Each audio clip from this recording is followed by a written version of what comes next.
Academy for Social Change presents Argument to Moderation. You're having an argument with your classmate Yumi over who gets to play with the basketball during recess. Yumi insists that she should get to play with it for the whole recess block.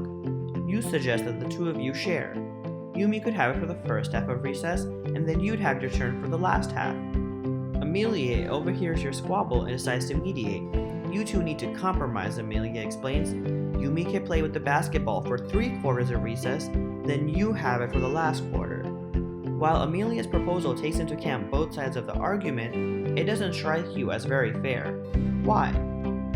Amelia incorrectly believes that the middle ground between Yumi's proposal and yours must be the best course of action.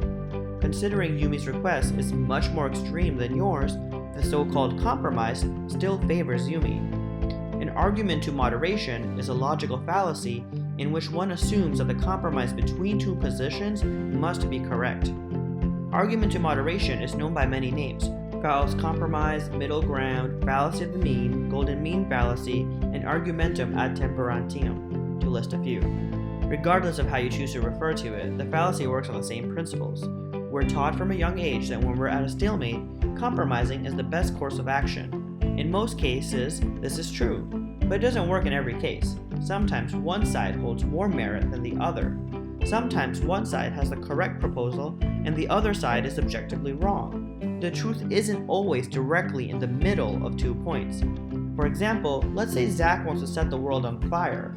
Alex, like most sane individuals, disagrees with this idea.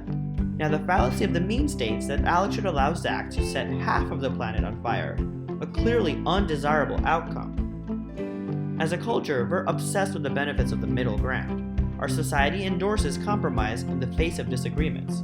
When investigating and fact-checking, we're told to listen to both sides of the story and make our own conclusions from there, with the implication that the truth lies somewhere in between them. There is nothing inherently wrong about the middle ground, but there isn't anything inherently true about it either.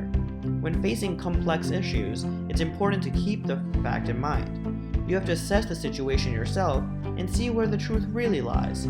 Sometimes it's in the middle, and sometimes it favors one side over the other. Either way, you should pursue it and do your best to help others find it. Now it's your time to think further. When was the last time you saw the argument to moderation used? What would have been a better solution to the argument?